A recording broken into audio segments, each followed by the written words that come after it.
এবার আমরা তিনজন একসঙ্গে গেলাম। ইতিহাসের শিক্ষক ডক্টর আহমেদ কামাল এবং অর্থনীতিবিদ ডক্টর হোসেন জিল্লুর রহমান।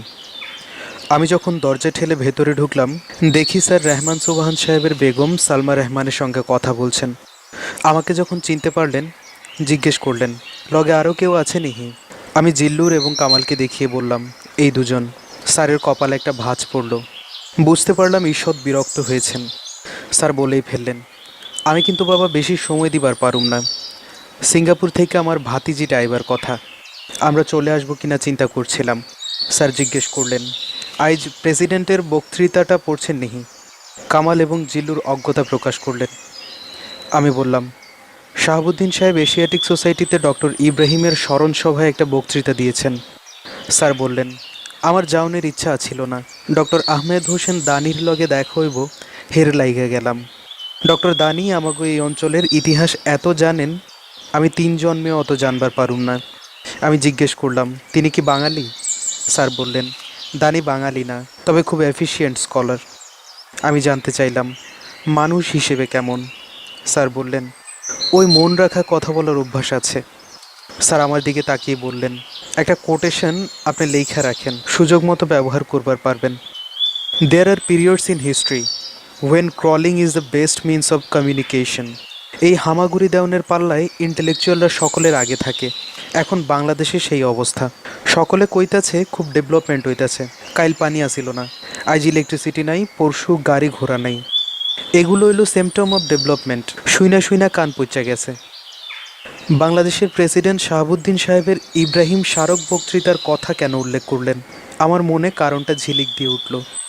নিশ্চয়ই শাহাবুদ্দিন সাহেব ইব্রাহিমকে বাংলাদেশের স্বপ্নদ্রষ্টা ত্রষ্টা এরকম কিছু একটা বলেছেন। কথাটা স্যারের মনে লেগেছে। আমার ধারণা স্বাধীন বাংলাদেশের কনসেপ্টটা বিকশিত করার পেছনে স্যারের যে ভূমিকা, তার সঙ্গে অন্য কারো তুলনা করা যাবে না। স্যারের অবদান সকলে অস্বীকার করেছেন, মুখে কিছু না বললেও স্যার অন্তরে আহত হয়েছেন। আমার ধারণা স্যারের বিরক্ত হওয়ার এইটাই কারণ। স্যার সময় বেঁধে দিয়েছেন। আমরা চলে আসার কথা চিন্তা করছিলাম। স্যার টেবিল থেকে একটা বই টেনে নিয়ে আমাদের দৃষ্টি আকর্ষণ করলেন। এইটা কি কইবার পারেন? স্যার বললেন, রামকৃষ্ণের কথামৃত। কথাবার্তা যেসব কইছে এক্কেরে খাঁটি, কোনো খাদা ছিল না। মানুষ অ্যাসেস করার একটা নির্দিষ্ট পদ্ধতি আছিল। বিদ্যাসাগর, দেবেন ঠাকুর, কেশব সেন, বঙ্কিম, গিরিশ ঘোষ সকলের সম্পর্কেই রামকৃষ্ণের বিশেষ বিশেষ মন্তব্য আছে। সেগুলো অনেকটা সত্যের কাছাকাছি। তিনি তো দেবেন ঠাকুর সম্পর্কে কইছেনই, যে মানুষ 14টা পোলামাইয়া জন্ম দিছেন, হে সাধনা করার সময় পাইল কখন? আমরা হা হা করে হাসলাম। স্যার বঙ্কিমে চলে এলেন। বঙ্কিমের একটা ইনফিরিয়রিটি কমপ্লেক্স আসিল। তার পড়াশোনা হয়েছিল মুসলমানের টাকায়। মহসিন ফান্ডের টাকায় তিনি লেখাপড়া করেছিলেন। মুসলমানের বিরুদ্ধে কলম ধইরা সেই ঋণ শোধ করছিলেন। তারপর স্যার বললেন, রামকৃষ্ণ বঙ্কিমরে দেখা কইছিলেন, তোমার মনে এত অহংকার কেন? আমি বললাম, বিদ্যাসাগরের সঙ্গেও বঙ্কিমের সাক্ষাতের এরকম একটি গল্প চালু আছে। বিদ্যাসাগর বিয়েতে বাংলার প্রশ্ন তৈরি করেছিলেন এবং প্রশ্নপত্র কঠিন হয়েছিল। সে কারণে বঙ্কিম কম নম্বর পেয়েছিলেন। তাকে গ্রেস মার্ক দিয়ে বিয়ে পাশ করতে হয়েছিল। এ কারণেই তিনি বিদ্যাসাগরের ওপর খাপ্পা ছিলেন। স্যার বললেন, বিদ্যাসাগরের বিরুদ্ধে একটা নালিশ হরপ্রসাদ শাস্ত্রীও করেছিলেন। শাস্ত্রী মশাই বলেছিলেন, বিদ্যাসাগর সংস্কৃতবহুল বাংলা লিখে বাংলা ভাষাকে সংস্কৃতের দুহিতা প্রমাণ করবার চেষ্টা করছিলেন। স্যার বললেন, বঙ্কিমের বাবাও ছিলেন ডেপুটি ম্যাজিস্ট্রেট। তিনি বহরমপুরে ছিলেন এবং এই জেলা সম্পর্কে যা লিখছেন আমি পড়ছি। ইংরেজ আসার পরে এই দেশের রেভিনিউ সিস্টেমের মধ্যে যে চেঞ্জ আইছে, সেটা শুধু বঙ্কিম না, কেউ বুঝবার পারে নাই। সায়েন্টিস্ট নিউটন আসিলেন মিন্ট মাস্টার। সেই সময়টা আওরঙ্গজেবের আমল। ইন্ডিয়ার মনিটারি সিস্টেম যে কোনো ইউরোপীয় দেশের চাইতে অনেক বেশি সুপিরিয়র আসিল। স্যার যখন কথা বলতে আরম্ভ করেন, একসঙ্গে অনেক কথাই বলে ফেলেন। শুধু একটা সূত্র প্রয়োজন। আমরা যদি ধরিয়া না দেই, নিজেই সূত্র ঠিক করে নেন। কথাবার্তা একসময় বদরুদ্দিন উমর সাহেবের পূর্বপুরুষ নওয়াব আব্দুল জব্বারে এসে ঠেকল। আব্দুল জব্বার এবং তার এক ভাই, দুইজনেই আসিলেন সদর আলা। একবার লর্ড ক্যানিং তাগো বাড়িতে বেড়াইতে গেছিলেন।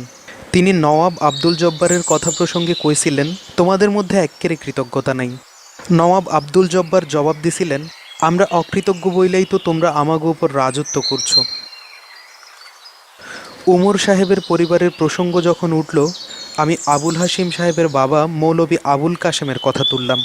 বললাম, নানা জায়গায় পড়েছি আবুল কাশেম সাহেব ফজলুল হক সাহেবকে সবসময় দুষ্ট গ্রহের মতো আড়াল করে রাখতেন। উমর সাহেব একসময় জানিয়েছিলেন তার পিতামহের সঙ্গে লর্ড রিডিংয়ের গলায় গলায় ভাব ছিল। স্যার বললেন, মৌলভী আবুল কাশেম সুবিধার মানুষ আসিল না। তিনি সবসময় সত্য কথা বলতেন, এই কথা তার অতি শত্রুও বলতে পারবে না। কিন্তু ইংরেজিটা বলতেন চমৎকার। তিনি সবসময় খুব মিহি ধুতি এবং পাঞ্জাবি পরতেন। তার মাথায় একটা কিস্তি টুপি। ডায়েসে খাড়াইয়া যখন কথা বলতেন, এক একটা ওয়ার্ড মুখ তার দানার মতো ঝইরা পড়ত। স্যার যেহেতু আমাদের শুরুতে বলে দিয়েছেন তিনি অধিক সময় দিতে পারবেন না, আমরা কেউ কোনো প্রশ্ন করলাম না। অপেক্ষা করছিলাম তিনি একটা জায়গায় থামবেন, তখন আমরা চলে আসব। লর্ড রিডিংয়ের সূত্র ধরেই তিনি বক্তব্য বলতে থাকলেন। লর্ড রিডিংয়ের মৃত্যুর পর তার দুই পুত্র তার একটা বায়োগ্রাফি প্রকাশ করেন। তিনি যতদিন ইন্ডিয়াতে ছিলেন প্রতি সপ্তাহে তার পুত্রের কাছে একটা কইরা চিঠি লিখতেন। ভারতের যে সকল ডিগনিটরির লগে তার দেখা হইতো তাগো সম্পর্কে লর্ড রিডিং তার প্রাইমারি ধারণাটা প্রকাশ করতেন। মিস্টার গান্ধীর লগে যখন রিডিংয়ের লগে দেখা হয়েছে, লর্ড রিডিং তার সম্পর্কে লিখছেন, এই লোকের সঙ্গে আমাগো ব্যবসা জমবে ভালা। এইভাবে যত ইন্ডিয়ান লিডারের সঙ্গে দেখা হয়েছে সকলকে একটা ক্যাটাগরিতে ফেলছেন। কিন্তু মিস্টার জিন্নার সঙ্গে তার দেখা হওয়ার পরের চিঠিতে এক্কেরে সুর পাল্টাইয়া গেল। এই লোক এক্কেরে বেয়ারা। We will have trouble in handling mister Jinnah. আমি বললাম, আপনি সবসময় মিস্টার জিন্নাকে বেশি বেশি নম্বর দিচ্ছেন। জিন্না সাহেব অবস্টিনেট ছিলেন সত্য, কিন্তু আপনি তার প্রতি দুর্বল। স্যার হাসলেন। আমি তো আর বানাইয়া বলবার লাগছি না। স্যার এই পর্যায়ে শারীরিক দুর্বলতার কথা বললেন। এই শরীর নিয়ে গোপালগঞ্জ যাইতে হইব। সকলে আমারে ধৈরা বইল, কাজী মোতাহার হোসেন দাবা টুর্নামেন্টে আমার থাকুন লাগবো। আমি মত দিছিলাম। এখন কইতাছে হেই টুর্নামেন্ট হইব গোপালগঞ্জে। লোকে মনে করে কাজী সাহেবের লগে আমার পরিচয় দাবার মাধ্যমে। আসলে পরিচয় ছিল নজরুল ইসলামের গানের অনুষ্ঠানে। তখন আমি ক্লাস 9-এর ছাত্র, থাকি গ্যান্ডারিয়ায়। কলিকাতার থেকে ঢাকা মেলাইতে একটু দেরি হয়েছিল। সকলে নজরুলের মুসলিম সাহিত্য সমাজের অফিসে নিয়ে তুললেন। নজরুল কইলেন উমর ফারুকের উপর কবিতা পড়ার কথা ছিল, লিখতে পারি নাই, অন্য কবিতা পড়ব। সাহিত্য সমাজের অফিস আছিল এখানকার মেডিকেল কলেজের দক্ষিণ গেটের দোতলায়। কথাবার্তা যা নজরুল একাই কইলেন, গান গাইতেছেন নইলে কবিতা পড়তেছেন। একটু ক্লান্ত হইলে অন্য একজনের হারমোনিয়ামের সামনে বসাইয়া দিয়া কইছেন, দেখি তুমি একটা গান করো। তারপর নিজে হারমোনিয়াম টাইনা লইয়া গানে মশগুল লইয়া যাইতেছেন। সেই সময় কাজী সাহেবের দাঁড়িয়া ছিল না। কাজী সাহেব কইছিলেন, আমার এখনও স্পষ্ট মনে আছে, মডার্ন এডুকেশন আর কিছুই না, লাউয়ের মাচার মতো জিনিস। মাচা না থাকলে লাউ গাছ তো বাড়তে পারে না। নজরুল ইসলাম শুইনাই কইলেন, তোমার কথা ঠিক কাজী, তবে লাউ গাছের চাইতে মাচার ওজন বেশি। আমি বললাম, স্যার তখন আপনার বয়স কত? স্যার বললেন, কত আর হইব, আমি হবাই ক্লাস 9-এর ছাত্র। অর্ধেক রাত নজরুলের গান আবৃত্তি কথাবার্তা শুইনা কাটাই দিলাম। সেই রাতে আর বাসে যাও নয় নাই, চকবাজারে এক আত্মীয়ের লগে কাটাইলাম। আমি বললাম, আপনার সঙ্গে নজরুল ইসলামের কোনো কথাবার্তা হয়েছে? না না। স্যার দুবার মাথা নাড়লেন। আমি ক্লাস 9-এর ছাত্র। জিজ্ঞেস করলাম, এটা ঘটেছিল কোন সালে? স্যার একটু থেমে বললেন, 1927 সালে। দীর্ঘদিনের মেলামেশায় এটা আমার জানা হয়ে গিয়েছিল স্যারকে তার মর্জি মাফিক চলতে দেওয়া ভালো। মেজাজ শরীফ একটা ব্যাপার আছে না, এটা স্যারের বেলায় অত্যন্ত সত্য। জানান দিয়ে ঘটা করে প্রশ্ন করতে বসলে স্যারের মুখ থেকে কিছু বের করা অসম্ভব হয়ে দাঁড়ায়। অনেক আগেই আমাদের চলে আসার কথা, কিন্তু স্যারের কথার মাঝখানে চলে আসতে সংকোচ বোধ করছিলাম। সুযোগ যখন তিনি নিজেই করে দিয়েছেন, আমি তার কাছে আবার মিস্টার হ্যারল্ড লাস্কির সম্পর্কে প্রশ্ন জিজ্ঞেস করতে আরম্ভ করলাম। আমি বললাম, স্যার আপনি সর্বমোট কতদিন মিস্টার লাস্কির সঙ্গে ছিলেন? স্যার বললেন, আমি তো সরাসরি পিএইচডিতে ভর্তি হয়েছিলাম। সর্বমোট 5.5 বছর মিস্টার লাস্কির সহচর্য পাইছি। তিনি মিস্টার লাস্কি সম্পর্কে নানা রকম গল্প করলেন। এগুলো তিনি আগেও একাধিকবার বলেছেন। এবার আমি অধিকতর সুনির্দিষ্ট হতে চাইছিলাম। আমি বললাম, স্যার মিস্টার লাস্কির ছাত্র হিসেবে তার কোন বৈশিষ্ট্যটা আপনি প্রণিধানযোগ্য মনে করেন? স্যার 1 মিনিটের মতো নীরব থাকলেন। তারপর বললেন, আমি মনে করি মিস্টার লাস্কি অন্য মানুষদের এমন সব বিষয়ে চিন্তা করতে প্ররোচিত করবার পারতেন নর্মালি যেটা তারা করতে অভ্যস্ত নন। এটাই মিস্টার লাস্কির সবচাইতে বড় গুণ। স্কলার হিসেবে মিস্টার লাস্কি অত উচ্চ শ্রেণীর না হইলেও অপরের চিন্তাভাবনায় ধাক্কা দেওয়ান খুব কম কথা নয়। আমি প্রসঙ্গক্রমে উল্লেখ করলাম, গ্রামার অফ পলিটিক্সের একটা এডিশনে মিসেস লাস্কি একটি প্রিফেস লিখেছেন। স্যার বললেন, মিসেস লাস্কি মিস্টার লাস্কির চাইতে বয়সে একটু বড়োয়া ছিলেন, উঁচা লম্বাওয়া ছিলেন। মিস্টার লাস্কি ছিলেন আমার চাইতে একটু উঁচা, কেতাদুরস্ত পোশাক পরতেন, সবসময় সত্য কথা বোধহয় বলতেন না। আমরা আলোচনার এই পর্যায়ে এসে দেখলাম স্যারের হাতে সময় নেই। কথাটি সত্যি নয়, অন্য দিনের চাইতেও তিনি বেশি কথাবার্তা বলছেন। সুযোগ যখন পাওয়া গেল আমরা পুরো সদ্ব্যবহার করতে চাইলাম। আমি বললাম, other than mister Laski, who are the scholars you have been impressed? Sir হার্ভার্ডের মেসনের নাম বললেন, গলব্রেথ প্রমুখ পণ্ডিত ব্যক্তির নাম উল্লেখ করলেন। আমি জিজ্ঞেস করলাম, হার্ভার্ডে মিস্টার ম্যাসনের কি পজিশন প্রেস্টিজ আছিল? স্যার বললেন, mister Mason was much respected person in Harvard and was a great scholar. আসলে নামে মাত্র একজন প্রেসিডেন্ট আসিল, মিস্টার ম্যাসনই গুরুত্বপূর্ণ ডিসিশনগুলো নিতেন। তার লগে এই দেশেই আমার পরিচয় হয়েছিল। ডক্টর সাদেকের লগে তার একটা মিসআন্ডারস্ট্যান্ডিং আসিল, আমি তাতে একরকম মেডিয়েট করছিলাম। কইছিলাম, why don't you invite him in a dinner and discuss the issue? Revenue প্রশ্নে আমার একটা মন্তব্য মেসন সাহেবের খুব মনে ধরছে। আমি কইছিলাম, ল্যান্ডের রেভিনিউ যা ছিল আগে সরকারের আয়ের প্রধান উৎস, এখন সে রেভিনিউ দিয়া সরকার 5% অর্থ আয় করবার পারে না। মিস্টার ম্যাসন ওয়াজ much impressed. Doctor Ahmed Kamal জিজ্ঞেস করলেন, হেনরি কিসিঞ্জার তখন হার্ভার্ডে ছিলেন না? স্যার বললেন, অবশ্যই ছিলেন। হি ওয়াজ দেন অ্যান অ্যাসিস্ট্যান্ট প্রফেসর। আমি বললাম, মিস্টার কিসিঞ্জারের সঙ্গে আপনার কোনো পরিচয় ছিল না? স্যার বললেন, খুব ভালো পরিচয় আছিল, কাজে কর্মে খুব সুবিধার আছিল না কিসিঞ্জার, তবে আমার লগে সম্পর্কটা ছিল খুব ভালা। আমারে তিনি কইতাছিলেন তার সেমিনারে আমাগো এই অঞ্চল থেকে কিছু ছাত্র পাঠাইবার কথা।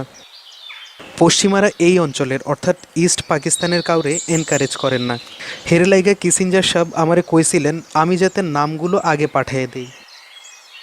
আমি মৃদু প্রতিবাদ করে বললাম, হেনরি কিসিঞ্জারের US foreign policy and the nuclear stockpiles বইটি আমি পড়েছি, পরে হোয়াইট হাউস ইয়ার্স পড়েছি। অ্যাক্টিভ পলিটিশিয়ানদের মধ্যে ওই রকম কম্প্রিহেনশন এবং রেঞ্জ সম্পন্ন কোনো মানুষের কথা আমি চিন্তাও করতে পারি না। স্যার বললেন, কিসিঞ্জার সাহেবের লেখাপড়া তো আসিল অসাধারণ, চিন্তা করার শক্তি আসিল, কিন্তু মানুষটা কাজে কর্মে সুবিধার আসিল না। হাওয়ার্ডে কেউ পাত্তা দিত না। আমি প্রসঙ্গটা একটু ঘুরিয়ে নিলাম, বললাম, স্যার শেখ সাহেব কিসিঞ্জারকে বাংলাদেশে নিমন্ত্রণ করে এনেছিলেন। আমাদের এখানে একটা গল্প চালু আছে যে কিসিঞ্জার সাহেব মোট 45 মিনিট হোটেল ইন্টারকন্টিনেন্টালে কাটিয়েছিলেন, তার মধ্যে 25 মিনিট আপনার সঙ্গে ব্যয় করেছিলেন। এ নিয়ে তৎকালীন ক্ষমতাসীনদের অনেকে রুষ্ট হয়েছিলেন বলে শুনেছি, ঘটনাটা কতটুকু সত্য? রাজ্জাক স্যার মিস্টার কিসিঞ্জারকে উচ্চারণ করতেন কিসিঙ্গার। তিনি জবাবটা এভাবে দিলেন, আমি তো কিসিঙ্গারের লগে দেখা করবার গেছিলাম, অনেক লোক। কিসিঙ্গারের আগের বউটারে আমি চিনতাম, লম্বা নতুন বউটারে চিনবার পারছিলাম না। কামাল হোসেন আরও কে কে আসিল মনে পড়ে না। সকলের লগে তার বউরে পরিচয় করাইয়া দিয়া বলছিলেন, মাই স্টুডেন্টস। স্যার বললেন, আমার তো কাপড় চোপড় অত আছিল না, এই পায়জামা পাঞ্জাবি চাদর আর মুখে দাড়ি। কিসিঙ্গারের বউ জিগাইলেন, also was he your student? Kissinger কইলেন, no no, he was my colleague. এইটাই হইল আসল ঘটনা। বাংলাদেশে নিযুক্ত ভারতের হাই কমিশনার সমর সেনের সঙ্গে রাজ্জাক স্যারের একরকম হৃদ্যতা ছিল বিশ্ববিদ্যালয়ে ছাত্র থাকার সময়ে। সমরবাবু হয়তো স্যারের ছাত্র কিংবা ছাত্রস্থানের ছিলেন। বোধ করি সমর সেন বাংলাদেশের নিয়োগপ্রাপ্ত 2 নম্বর ভারতীয় হাই কমিশনার। সমরবাবুর বাড়িতে স্যারের পরিবারের যেমন যাওয়া আসা ছিল, তেমনি ভারতীয় হাই কমিশনাররাও নানা উপলক্ষে স্যারের বাড়িতে আসতেন। সেদিন 9টা সাড়ে 9টার সময় স্যারের বাড়িতে গিয়ে দেখি সরগরম অবস্থা। কাজের ছেলেরা ঘরবাড়ি, আলমারি, চেয়ার, টেবিল, বইয়ের শেলফ ঘষে ঘষে পরিষ্কার করছে। বাড়ির মেয়েরাও ওই পরিচ্ছন্নতা অভিযানে যোগ দিয়েছে। স্যারের ভ্রাতুষ্পুত্রীকে জিজ্ঞেস করলাম, খুব তো তোড়জোড় চলছে, উপলক্ষটা কি? সে আমাকে জানালো, আজ ভারতীয় হাই কমিশনার এবং তার বেগম দুপুরে খেতে আসবেন। স্যার কোথায় জিজ্ঞেস করলে সে আমাকে রান্নাঘর দেখিয়ে দিল।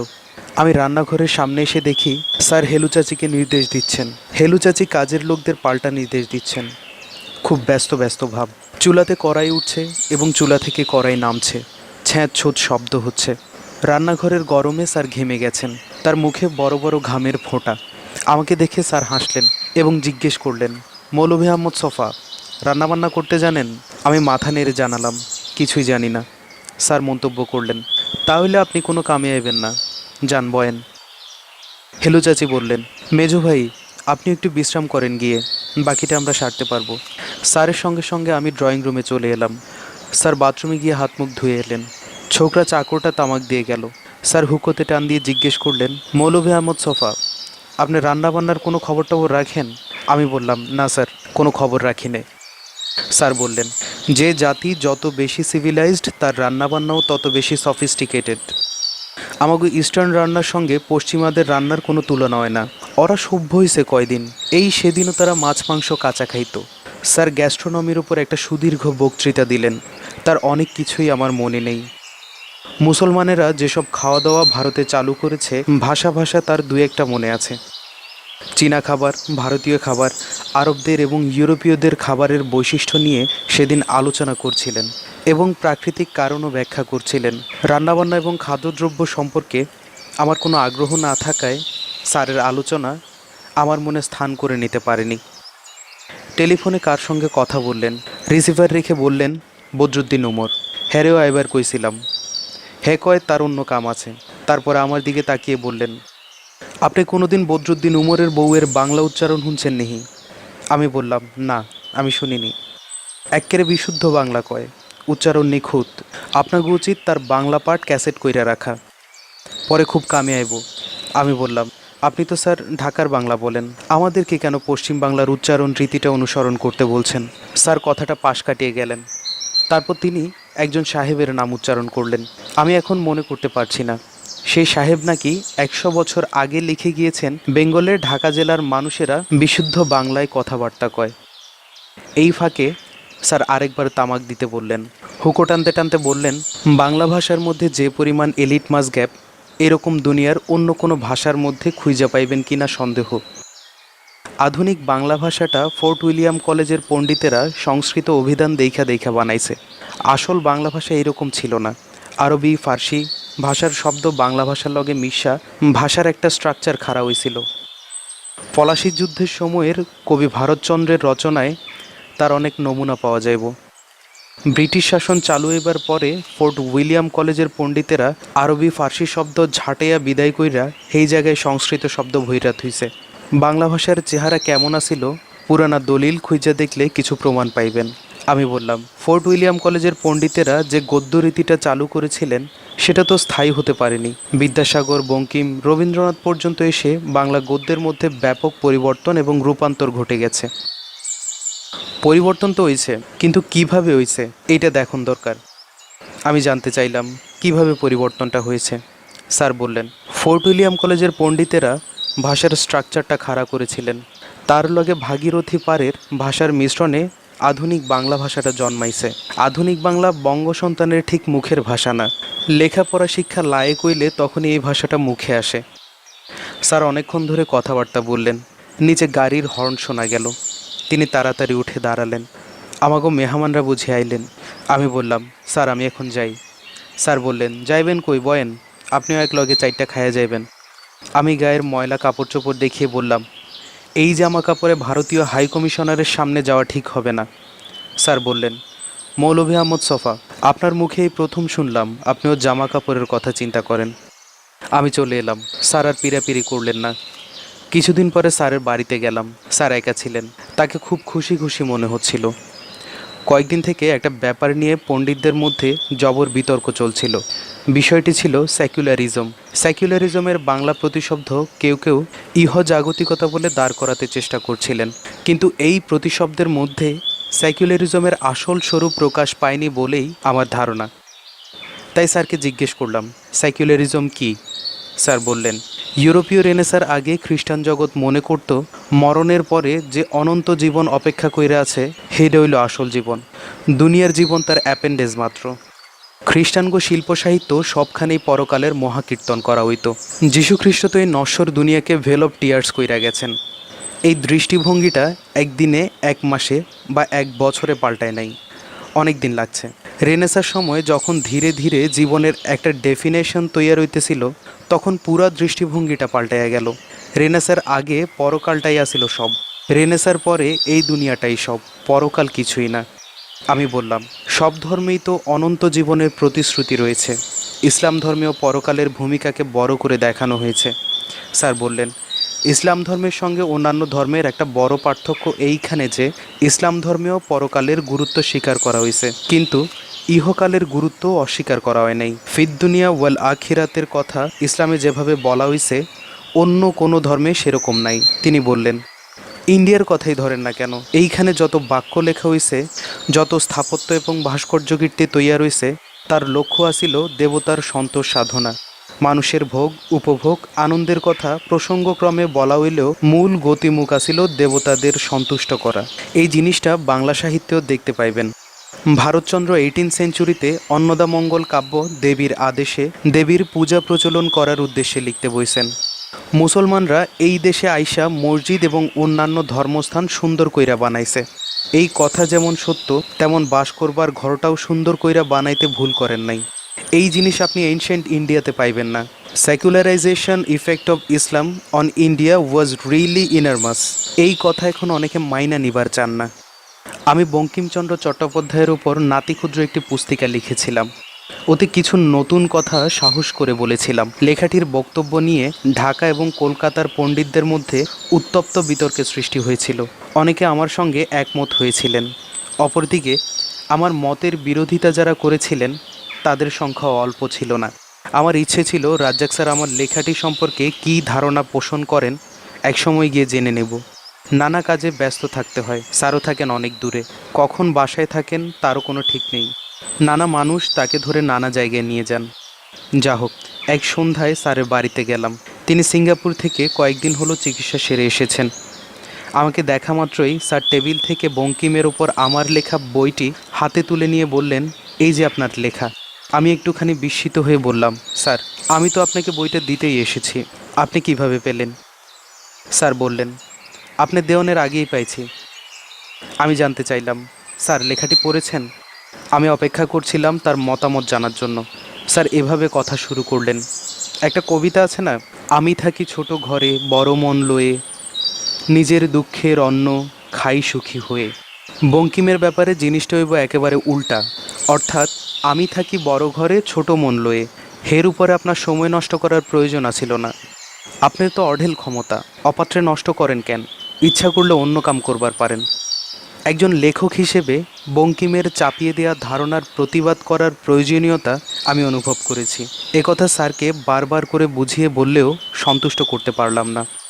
কয়েক বছর থেকে একটা জিনিস আমি লক্ষ্য করে আসছি, আমার কোনো লেখা যদি স্যারের মনোপূর্ত না হয়, স্যার সেই রচনা সম্পর্কে কোনো মন্তব্যই করেন না। শেলফ থেকে টলস্টয়ের ওয়ার অ্যান্ড পিস নিয়ে আলোচনা করতে শুরু করেন। এই উপন্যাসে যুদ্ধের দৃশ্য কত নিপুণভাবে বর্ণিত হয়েছে, মানব চরিত্রের গভীরে ডুব দিয়ে টলস্টয় কত বিশদভাবে ছোট বড় চরিত্র বিকশিত করে তুলেছেন, নিসর্গ দৃশ্য, নরনারীর প্রেম, এসব টলস্টয় যত মুনশিয়ানা সহকারে এঁকেছেন, জগতের কোনো লেখকের সঙ্গে তার তুলনা চলে না। অনেকবার কথাবার্তার মাঝখানে উঠে গিয়ে ওয়ার অ্যান্ড পিস উপন্যাসটি টেনে নানা দিক সম্পর্কে কথাবার্তা বলেছেন। বছরখানেক আগে একবার বলেছিলেন, টলস্টয়কে যদি সামন্ত সমাজের ক্রিটিক হিসেবে ধরা হয়, তাহলে সলঝেনিৎসিনকে বলতে হবে কমিউনিস্ট সমাজের ক্রিটিক। বঙ্কিমের ওপর কথা বলতে গিয়ে আজও স্যার টলস্টয়ের ওয়ার অ্যান্ড পিসের ওপর তার কথাবার্তা বললেন। সেদিন ঘরে ফেরার সময় আমার মনে আচমকা একটা নতুন চিন্তা এলো।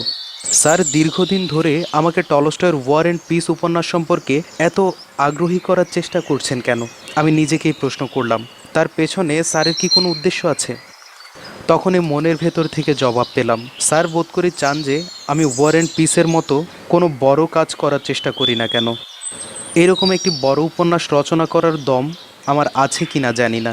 আমার ধারণা সঠিক কিনা পরখ করার জন্য একদিন স্যারের কাছেই সরাসরি প্রশ্ন করলাম, স্যার আপনি কি চান ওয়ার অ্যান্ড পিসের মতো একটি বড় উপন্যাস লেখার কাজে আমি হাত দেই? স্যার সোজাসুজি আমার দিকে ভালো করে তাকালেন। এতদিনে বুঝবার পারছেন? রাজ্জাক স্যার আমার সঙ্গে কখনো আমার রচনার ভালো মন্দ কোনো কিছু আলোচনা করেননি। অন্যের মুখে শুনেছি আমার লেখা তিনি পছন্দ করেন। তারিফ শুনতে কার না ইচ্ছে হয়। আমি একাধিকবার জানতে চেয়েছি, স্যার আমার লেখা আপনার কেমন লাগে? স্যার জবাব দিয়েছিলেন, না বাবা, আপনাগো লেখার ভালো মন্দ এখনও কইবার পারুম না। লেখার ক্ষমতা আছে, লেখা যান, নিজের খুশিতে লিখবেন। অন্য মানুষে কি কইব সেই দিকে তাকাইয়া কিছু লিখবেন না। স্যারের ও ধরনের জবাব শোনার পর তার মতামত জানার সাহস হয়নি। আমি কিন্তু স্যারকে হুমায়ুন আহমেদের প্রথম দিককার রচনার তারিফ করতে শুনেছি। একাধিকবার তিনি আমার কাছে বলেছেন হুমায়ুনের লেখার হাটটি ভারী মিষ্টি। পরবর্তীতে হুমায়ুন প্রসঙ্গে উত্থাপন করলেও উচ্চাবাচ্য কিছু করতেন না। জার্মান কবি গোতের অমরকাব্য ফাউস্টের অনুবাদে আমি মন দিয়েছিলাম সেই সময়। তার একটা অংশ মাসিক সমকালে প্রকাশিত হয়েছিল, সেই অংশটুকু স্যারকে দেখিয়েছিলাম। স্যার একেবারে উচ্ছ্বাসিত হয়ে উঠেছিলেন। আমার অনুবাদটির কথা কত মানুষকে যে বলেছিলেন তার হিসেব নেই। যে ধরনের কাজে অমানসিক মানসিক শ্রমের প্রয়োজন হয় সে ধরনের কাজ করার প্রেরণা সমাজ থেকে সংগ্রহ করা একরকম অসম্ভব। এখানে একজন বড় কাজ করলে উৎসাহ দেওয়ার জন্য কেউ এগিয়ে আসেন না। আমাদের সমাজে গুণগ্রাহিতার পরিমাণ নিতান্তই সংকুচিত। সুরুচি সম্পন্ন সংস্কৃতিবান অধিক মানুষ আমাদের সমাজে সত্যি সত্যি বিরল। অবশ্য সম্প্রতিকালে অবস্থাটা কিছু কিছু পাল্টাতে আরম্ভ করেছে। রাজ্জাক স্যার যদি আমাকে অনুবাদ কর্মটা শেষ করার জন্য বারবার তাগদা না দিতেন, হয়তো আমি এরকম একটি শ্রমসাধ্য কর্মে দীর্ঘকাল চেষ্টা প্রযত্ন এবং শ্রম ব্যয় করতে পারতাম না। একা রাজ্জাক স্যার অনুপ্রাণিত করেছিলেন এ কথা বলাও ঠিক হবে না, আরও অনেকেই উৎসাহিত করেছিলেন। রাজ্জাক স্যারের সঙ্গে অন্য কারো তুলনা চলতে পারে না। কাজটি যখন শেষ করে আসছিলাম সে সময় আমার হাতে বিশেষ টাকা পয়সা ছিল না। তিনি সময়ে অসময়ে টাকা পয়সা দিয়ে আমাকে সাহায্য করেছেন। তিনি আমার রচনাটির যেভাবে প্রশংসা করেছিলেন চাইতেন অন্যরাও সেভাবে অনুবাদটিকে গ্রহণ করুক। সাহিত্যের সঙ্গে সম্পৃক্ত ব্যক্তিবর্গ তার বাড়িতে হামেশা আসা যাওয়া করতেন। আমি উপস্থিত থাকলে আমাকে ফাউস্টের অনুবাদ পাঠ করে শোনাতে নির্দেশ দিতেন। এই ভদ্রলোকদের কেউ কেউ মেপে মেপে প্রশংসাও করতেন, বলতেন বেশ হচ্ছে, শুনতে একটুও খারাপ শোনাচ্ছে না, ইত্যাদি ইত্যাদি। দু একবার এভাবে পাঠ করার পর আমার বুঝতে বাকি রইল না এই ভদ্রলোকেরা আমার রচনার প্রশংসা করেন এই কারণে নয় যে আমার রচনাটি তাদের কাছে সত্যি সত্যি ভালো লেগেছে। স্যারকে খুশি করার জন্যই তারা প্রশংসার কথাগুলো বলতেন। তারপর থেকে স্যার কাউকে রচনা থেকে পড়ে শোনাতে বললে আমি ভয়ানক বিরক্ত হতাম, মনে মনে চটে যেতাম, নানা রকম অছিলা করে এড়িয়ে যেতে চেষ্টা করতাম। একদিন সন্ধেবেলা স্যার আমাকে বললেন, আপনি আমার ওইখানে কাল বেয়ানবেলা একবার আইবেন, নাস্তা আমার ওইখানে খাইবেন। পরের দিন সকালবেলা আমি গিয়ে দেখি অনেক হোমরা চোমরা ব্যক্তি হাজির হয়েছেন। সৈয়দ আলী হাসান, মোস্তফা নুরুল ইসলাম, ডক্টর জিল্লুর রহমান সিদ্দিকী, সর্দার ফজলুল করিম, আরও কে কে ছিলেন নাম মনে পড়ছে না। স্যার আমাকে অর্থনীতিবিদ ডক্টর মুশাররফ হোসেনের সঙ্গে পরিচয় করিয়ে দিয়ে জানালেন মৌলভী আহমদ ছফা ফাউস্ট অনুবাদ করেছে এবং অনুবাদ খুব ভালো হচ্ছে, ইত্যাদি ইত্যাদি। ডক্টর মুশাররফ বড় বড় চোখ পাকিয়ে এমনভাবে ইন্টারেস্টিং শব্দটা উচ্চারণ করলেন, শুনে আমার পিত্তি জ্বলে গেল। এই ধরনের বিলেত আমেরিকা ফেরত ভদ্রলোকেরা নাসিক্য ধ্বনিতে এমনভাবে বাংলা উচ্চারণ করেন, শুনে আপনার মনে হবে তিনি বাংলা বলতে একেবারে অভ্যস্ত নন। যেহেতু ইংরেজি বললে আপনি বুঝবেন না, তাই দয়া করে আপনার সঙ্গে মাতৃজবানে কথা বলছেন। আমি মনে মনে ঠিক করে নিলাম এই মুহূর্তে একটা ফয়সালা করে নেওয়া উচিত। টেবিলে স্তূপীকৃত খাদ্যবস্তু গলাৎকরণ হওয়ার পরে স্যার অবশ্যই আমাকে অনুবাদ পাঠ করে শোনাবার নির্দেশ দেবেন। যে ভঙ্গিতে ডক্টর সাহেব ইন্টারেস্টিং শব্দটা উচ্চারণ করলেন, সেরকম প্রশংসা বাক্য যদি আমাকে হাজেরান মজলিসের কাছ থেকেও শুনতে হয়, সেসব গুরুপাচ্য জিনিস আমার পক্ষে হজম করা সহজ সাধ্য হবে না। তাই ভাবলাম ভোজন পর্ব সমাধা হওয়ার পূর্বে এমন কিছু করে ফেলা উচিত যাতে করে রচনা পাঠ আপনা থেকে স্থগিত হয়ে যায়। ডক্টর মুশাররফকে জিজ্ঞেস করলাম, আপনি আমার দিকে একটু তাকান। তিনি আমার দিকে তাকালে আমি প্রশ্ন করলাম, আপনি জীবনে কবি গোতে কিংবা তার কাব্য ফাউস্টের নাম শুনেছেন? ডক্টর মুশাররফ ঘাড় চুলকে আমতা আমতা করে বললেন, হ্যাঁ শুনে থাকব। আমি বললাম, আর কিছু জানেন? তিনি বললেন, মানে মানে কিছু কিছু তো। আমি তার মুখ থেকে কথা কেড়ে নিয়ে বললাম, আপনি ইন্টারেস্টিং শব্দটা যেভাবে প্যাট্রোনাইজিং টোনে উচ্চারণ করলেন, আমি নিশ্চিত যে এ ব্যাপারে আপনি কিছুই জানেন না। আমাকে সেদিন আর রচনা পাঠ করতে হয়নি, সে কথা বলাই বাহুল্য। এখনও ডক্টর মুশাররফের সঙ্গে দেখা হলে ভালো মন্দ জিজ্ঞেস করেন। আমার ধারণা সেদিনের সে ব্যাপারটি তার পক্ষে ভুলে যাওয়া সম্ভব হয়নি। এখানে প্রতিষ্ঠা সম্পন্ন কাউকে সালাম দিলে সালামটা তার প্রাপ্য বলে ধরে নেন এবং যিনি সালাম দেন তাকে বেশিরভাগ ক্ষেত্রে নিতান্তই ছোট লোক বলে ধরে নেওয়া হয়। অনেক কাঠখড় পোড়ানোর পর ফাউস্ট গ্রন্থটির অনুবাদ যখন শেষ করলাম, আমি সত্যি সত্যি মুশকিলে পড়ে গেলাম। যতকাল কাজটা শেষ হয়নি মনে মনে ধারণা পোষণ করে আসছিলাম মহান একটি বিদেশি কাব্য আমি বাংলা সাহিত্যের পাঠকদের কাছে নিয়ে আসছি। অনেক জ্ঞানীগুণী মানুষ আমার অনুবাদের তারিফ করেছেন। স্বভাবতই আমার মনে একটা গর্ববোধ জন্ম নিয়েছিল। রচনাটা যখন শেষ করলাম, দেখা গেল কোনো প্রকাশকই রচনাটি ছেপে বের করতে রাজি নন। যে সকল প্রকাশক আমার যে কোনো গদ্য রচনা এবং সংস্কারের রয়্যালিটির টাকা অগ্রিম শোধ করে প্রকাশ করতে কুণ্ঠিত হন না, তারাও বললেন এই বই বাজারে বিক্রি হবে তার কোনো সম্ভাবনা নেই, সুতরাং তারা ছাপাতে পারবেন না। এই অনুবাদ কর্মটা সম্পন্ন করতে আমার 12 বছর লেগেছে। পাণ্ডুলিপির বোঝা হাতে করে প্রকাশকের ঘর থেকে ফিরে আসার সময় আমার মনে হতো 12 বছরের বিফল শ্রম আমার কাঁধে পর্বতের মতো ভারী হয়ে চেপে বসেছে। যে সকল বই প্রকাশকেরা সচরাচর ছাপেন না, সে সকল মানসম্পন্ন রচনা বাংলা একাডেমি প্রকাশ করে থাকে। আমি বাংলা একাডেমির শরণাপন্ন হলাম। একাডেমির তৎকালীন আমলা মহাপরিচালক আমাকে যেভাবে পাঠপত্র বিদায় করেছিলেন, সেই ঘটনাটি আমার মনে বিষাক্ত ক্ষতের মতো চিরদিন জেগে থাকবে। অথচ বাংলা একাডেমি আরেক ভদ্রলোককে শেক্সপিয়রের একটি নাটক অনুবাদ করার জন্য 1,00,000 টাকা অগ্রিম প্রদান করেছিলেন। স্যারের বাড়িতে যেতে আমি বিব্রত বোধ করতাম। তিনি প্রকাশক পাওয়া গেল কি না সে সংবাদ জানতে চাইতেন। আমি জবাব দিতে পারতাম না। আমার হাতে তখন টাকা পয়সাও ছিল না। বেঁচে থাকা ভীষণ কষ্টকর হয়ে দাঁড়িয়েছিল। আমার করুণ মলিন মুখ দেখে স্যার পাছে আমাকে করুণা করেন, সেই ভয়ে স্যারের বাড়িতে যাওয়া অনেক কমিয়ে দিয়েছিলাম। স্যার আমার মনোবেদনার কথা জানতেন। ফাউস্ট সম্পর্কে আর কোনো কিছু জিজ্ঞেস করতেন না। আমিও আর সে প্রসঙ্গ উত্থাপন করতাম না। একদিন স্যার আমাকে ডেকে পাঠালেন। আমি গেলে তিনি বললেন, কাইল আমি আলী হাসানের কাছে গেছিলাম, আপনার ফাউস্টের ব্যাপারে কথাবার্তা কইছি, আপনি যদি সময় পান একবার যাইয়েন। আলী হাসান আমারে কথা দিছেন, হে জার্মান অ্যাম্বাসেডরের লগে কথাবার্তা কইয়া দেখব। স্যারের কথা মতো আমি একবার সৈয়দ আলী হাসান সাহেবের সঙ্গে দেখা করতে গেলাম। তখন তিনি জিয়াউর রহমান সাহেবের উপদেষ্টা। আমি কোনো দিনই সৈয়দ সাহেবের প্রীতিভাজন ছিলাম না, তবু আমি অবাক হলাম এই কারণে যে আমাকে অত্যন্ত স্নেহের সঙ্গে গ্রহণ করলেন আর বললেন, রাজ্জাক স্যার বলেছেন তোমার ফাউস্টের অনুবাদটা খুব ভালো হয়েছে।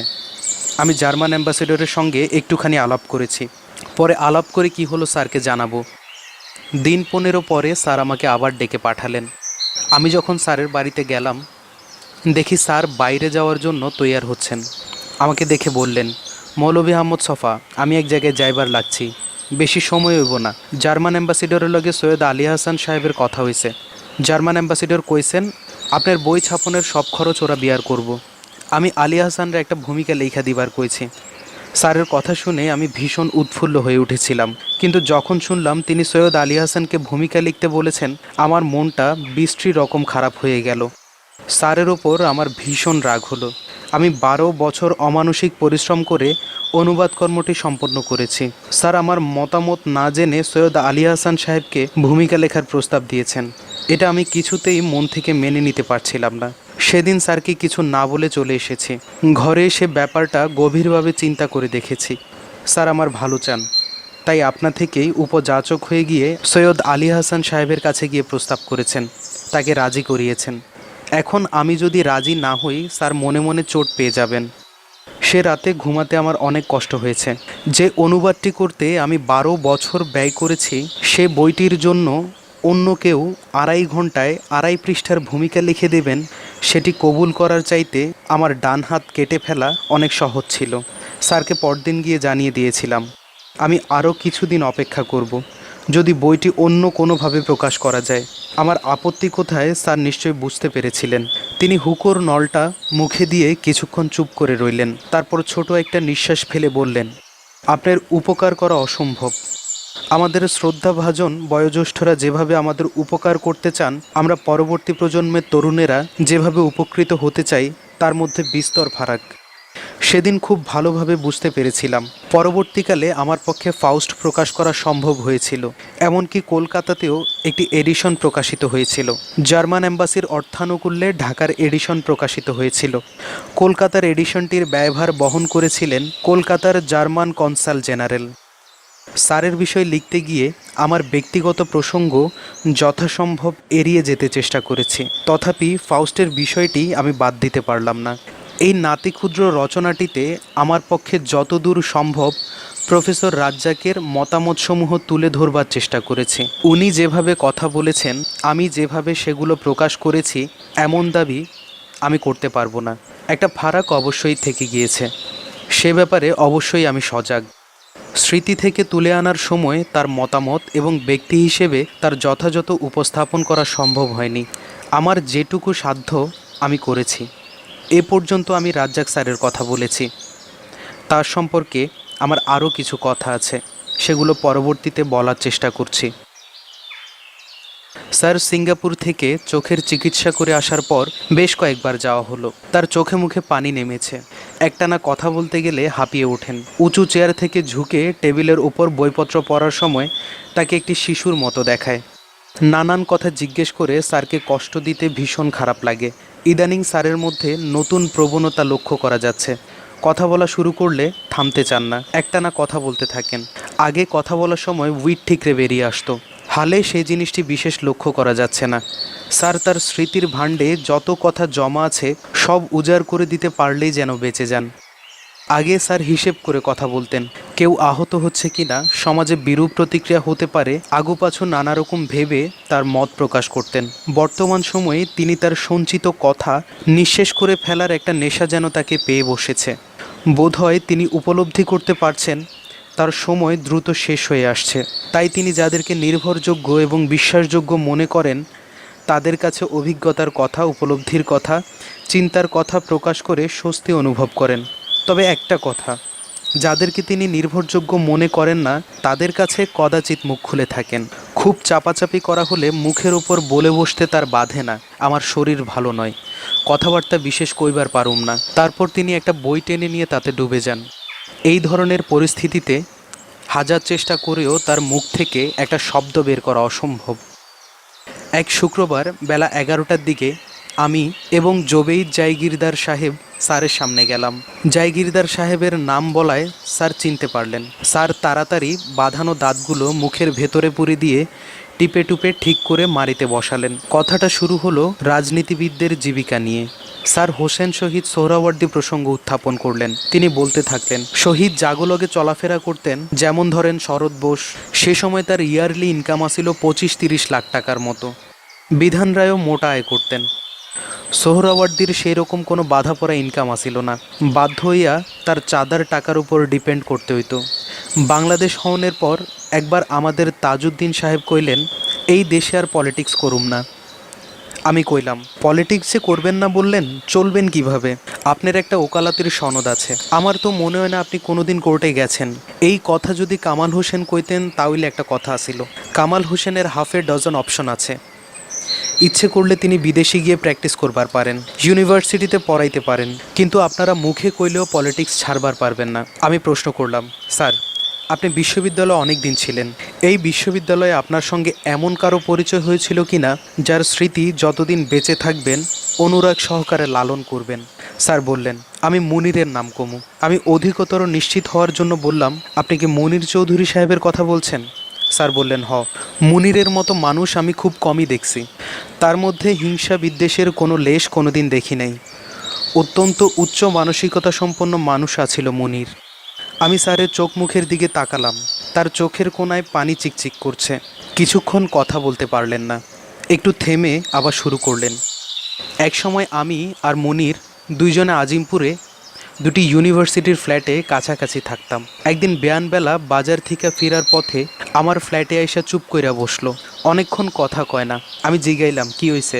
অনেকক্ষণ চুপ কইরা থাকুনের পর কইল, গত রাইতে লিলি মানে বেগম মুনির চৌধুরী আমারে কইল, তুমি যদি রাজ্জাক স্যারের মতো এবার চাও, তোমার বিয়াকরণ ঠিক হয় নাই। স্যার বললেন। আমি কইলাম, ঠিকই তো কইছে, সকালে তোমার আমার এইখানে আসার কি দরকার? এমনি তো প্রতিদিন ইউনিভার্সিটিতে দেখা হয়। স্যার স্মৃতিহাত্রে মুনির চৌধুরীর বিষয় বলছিলেন। লিবারেশন ওয়ারের সময়ে একদিন আমার ভাইস্তা আবুল খায়ের মুনিরের লগে দেখা করবার গেছিল। মুনির অনেক মানুষের লগে কথা কইতে আসিল। আবুল খায়েরে দেখা কইল, তুমি অপেক্ষা করো। সকলে যখন চইলা গেল, মুনির আবুল খায়েরে জিগাইল, কেমন আছো? আবুল খায়ের হেসে জবাব দিল, ভালা। মুনির কইল, আচ্ছা যাও। মুনিরের সেন্স আসিল ভয়ঙ্কর কিন। কোথায় আছে, কিভাবে আছে যদি যাইনা লইতো, আর্মির টর্চারের মুখে বইল্লা দেওন অসম্ভব না। এই কথা চিন্তা কইরা মুনির তার কাছে আর কিছু জিগায় নাই। মুনির অ্যান্ড মোর্তাজা দে ডাইট ফর প্রিন্সিপাল। ইচ্ছা করলেই তারা বাঁচতে পারত। আমি অধিকতর স্পষ্ট হওয়ার জন্য জানতে চাইলাম, স্যার আপনি কি বিশ্ববিদ্যালয়ের ডাক্তার মোর্তাজার কথা বলছেন? স্যার বললেন, মরুতাজা উচ্চ শ্রেণীর চরিত্রের অধিকারী আসিল। হে তার বউয়েরে কইয়া রাখছিল, আমি যদি কোনো বিপদে পড়ি তুমি সোজা স্যারের কাছে চইলা যাইবা। তারপর স্যার মুক্তিযুদ্ধের সময়ের আরেকটি ঘটনা উল্লেখ করলেন। আমার অ্যাকাউন্ট আসিল ইস্টার্ন ব্যাংকে। ইউনিভার্সিটির থেকে মাইনর চেকটা নিয়ে আমি মাখনের কাছে দিলাম। মাখন টাকাটা তুইলা আমার হাতে দিল।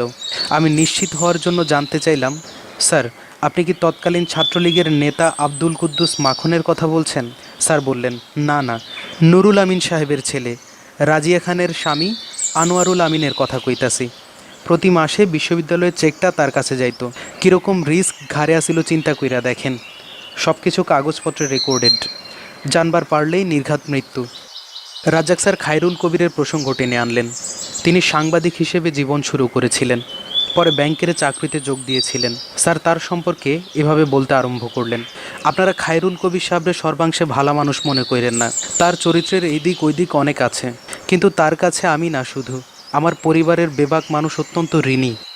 সেই সময়ে আমার টাকার ক্রাইসিস, গ্রামে পালাইয়া বেড়াইতে আছি। এরই মাঝে একদিন খায়রুল কবির খোঁজ খবর লইয়া আমার কাছে লোক পাঠাইয়া জানাইলেন, আপনার টাকার প্রয়োজন আছে জানি, তার জন্য আপনি কোনো চিন্তা কইরেন না, মাসে মাসে টাকা আপনার কাছে আমি পাঠাইয়া দিমু।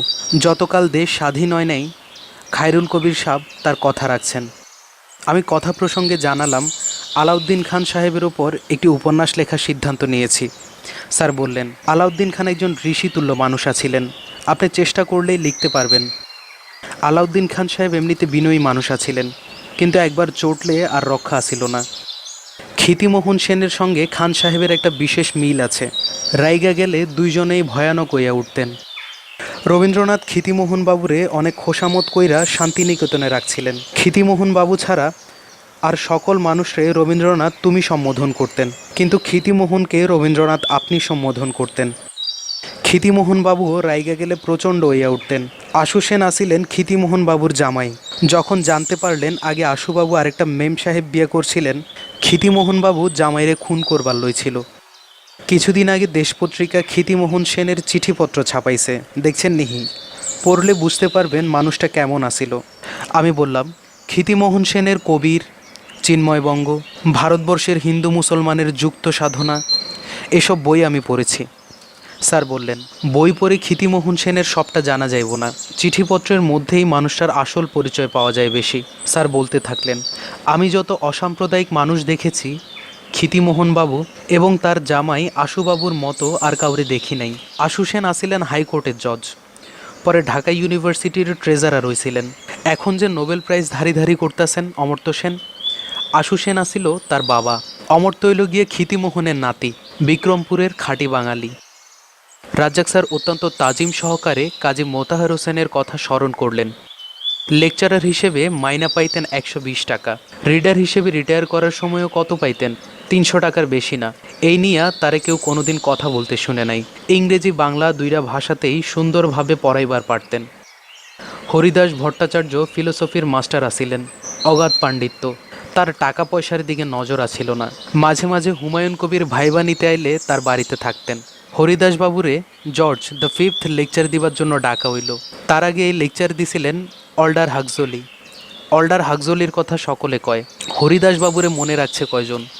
আমি ডক্টর মোহাম্মদ শহীদুল্লাহর কথা উঠালাম। রাজ্জাক স্যার বললেন, শহীদুল্লাহ সাহেব যে বিষয়ে পিএইচডি করছিলেন, বিশ্ববিদ্যালয়ের তৎকালীন ইংরেজ ভাইস চ্যান্সেলর মনে করতেন শহীদুল্লাহ সাহেবের সে বিষয়ে কাজ করবার যোগ্যতা ছিল না। আমি ডক্টর মোহাম্মদ শহীদুল্লাহর অন্যবিধ কীর্তির প্রতি স্যারের দৃষ্টি আকর্ষণ করতে চেষ্টা করলাম। দেখলাম তিনি সে বিষয়ে বিশেষ আগ্রহী নন। আমরা উঠবার চেষ্টা করছিলাম। স্যার অনেক কথাবার্তা বলে ফেলেছেন। এরই মধ্যে তিনি ক্লান্ত হয়ে পড়েছেন। টের পাচ্ছিলাম কথা বলতে তার হাঁপ ধরে যাচ্ছে। আমাদের খারাপ লাগছিল, আমরা তাকে কষ্ট দিচ্ছি। কিন্তু শেষ মুহূর্তে স্যার আবার মুনির চৌধুরীর কথা উঠালেন। ইংরেজ কবি শেক্সপিয়র বলতে গেলে বেবাক জীবনটা লন্ডনে কাটাইছিলেন, তবু তাকে অ্যাবন নদীর ছাওয়াল বলতে অনেকে কুণ্ঠাবোধ করেননি। জার্মান কবি গোতে 30-এর কোঠায় পা রাখার সময়ে জন্মভূমি ফ্রাঙ্কফুর্ট ছেড়ে ভাইমার চলে গিয়েছিলেন। তার 82 বছরের দীর্ঘ জীবনে সবটাই ভাইমারে কেটেছে, তথাপি তাকে মাইনর তীরবর্তী ফ্রাঙ্কফুর্টের ছাওয়াল বলা হয়। প্রফেসর আব্দুর রাজ্জাককে যদি একমাত্র পরিচয় শনাক্ত করতে হয়, আমার ধারণা ঢাকার পোলা এর চাইতে অন্য কোনো বিশেষণ তার সম্পর্কে প্রযোজ্য হতে পারে না। তিনি ঢাকা জেলার কেরানীগঞ্জ থানায় জন্মগ্রহণ করেছেন। এটাই তাকে ঢাকার পোলা বলার একমাত্র কারণ নয়। ঢাকার যা কিছু উজ্জ্বল গৌরবের অনেক কিছুই প্রফেসর রাজ্জাকের মধ্যে খুঁজে পাওয়া যাবে। তিনি সবসময়ে ঢাকাইয়া ভাষায় কথা বলেন।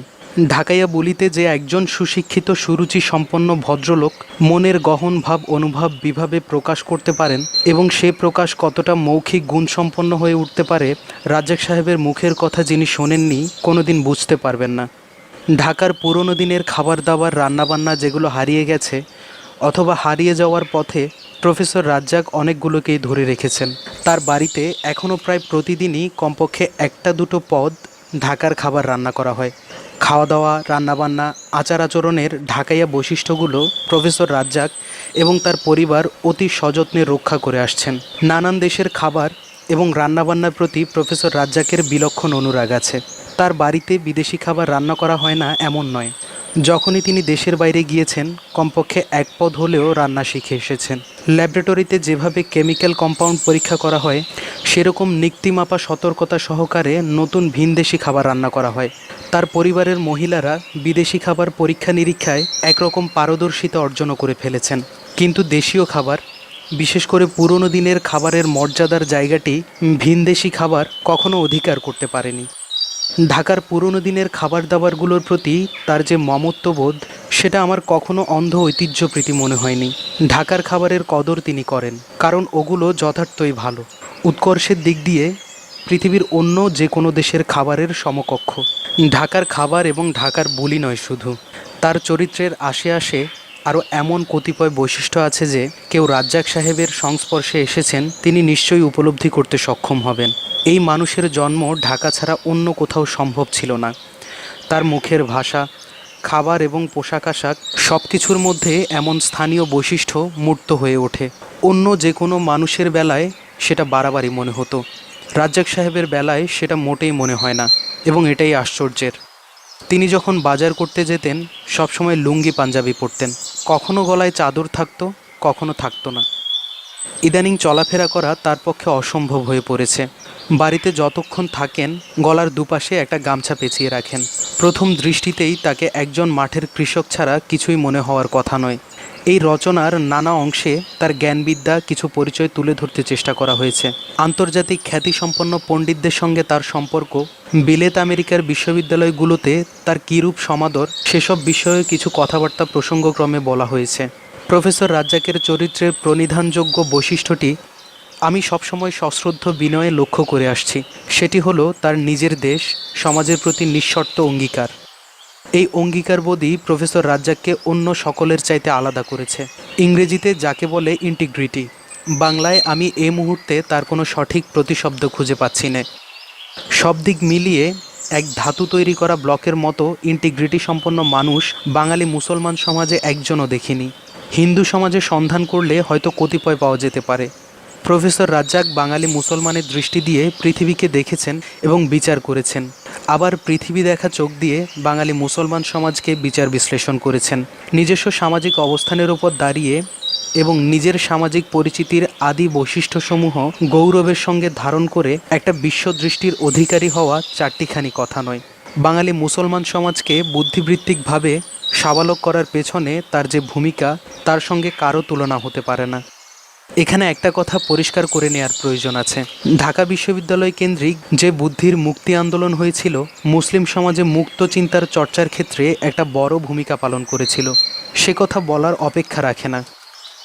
এই আন্দোলনের কুশীলবদের অনেকেই রাজ্জাক সাহেবের চাইতে বয়সে বড় ছিলেন। কাজী মোতাহার হোসেন ছিলেন এই আন্দোলনের পুরোধা ব্যক্তিবৃন্দের একজন। রাজ্জাক সাহেব কাজী সাহেবের গুণমুগ্ধ এবং স্নেহভাজন ছিলেন।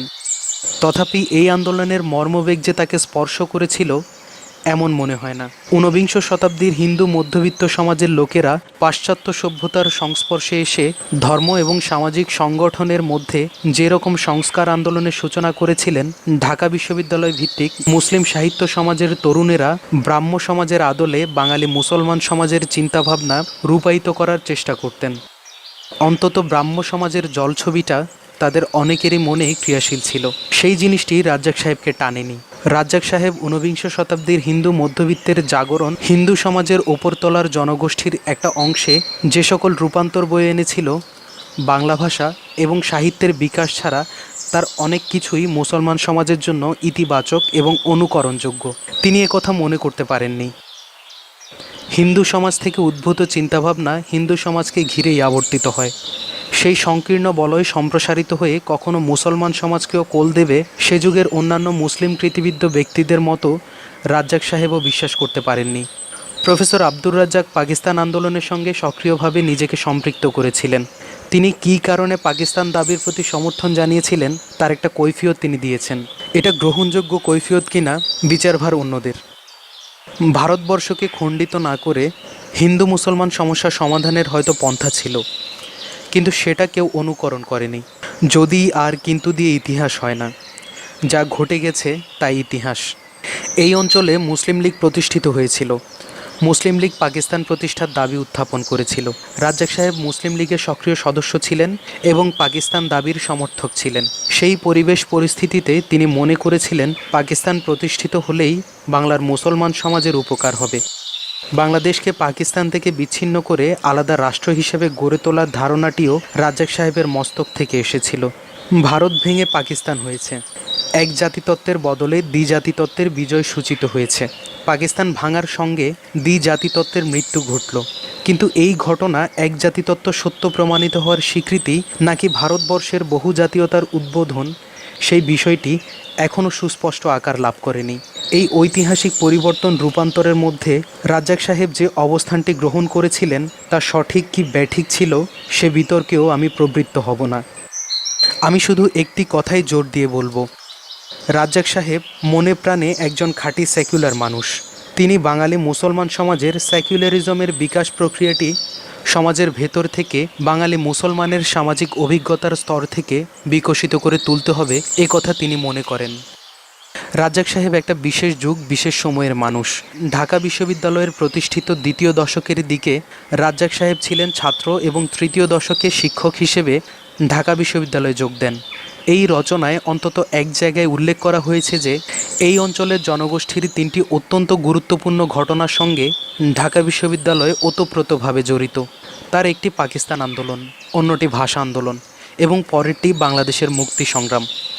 রাজ্জাক সাহেব আজীবন এই তিনটি ঘটনার মধ্য দিয়েই প্রবাহিত হয়েছেন। এই অঞ্চলের জনগোষ্ঠীর ঐতিহাসিক অহংবোধ এই তিনটি ঘটনায় তিনবার তিনভাবে আত্মপ্রকাশ করেছে। একটার সঙ্গে আরেকটার বহিরঙ্গের দিক দিয়ে পার্থক্য থাকলেও একটা মূলগত ঐক্যের কথা কিছুতেই অস্বীকার করার উপায় নেই। রাজ্জাক সাহেবকে বাঙালি মুসলমান সমাজের ঐতিহাসিক অহংবোধের প্রতীক বললে অধিক হবে না। তথাপি তার দৃষ্টিভঙ্গি সনাতন মুসলিম লীগ পন্থীদের সঙ্গে পুরোপুরি এক না হলেও সর্বাংশে উদার, এ কথা মানতে অন্তত আমার বাধবে। 1930 সালের পর যে বুদ্ধিজীবী শ্রেণীটি বাংলার মুসলমানের আশা আকাঙ্ক্ষার ধারক বাহক হয়ে উঠেছিল, রাজ্জাক সাহেব ছিলেন তাদের মধ্যে সবচাইতে শানিতদের মধ্যে বিশিষ্ট একজন।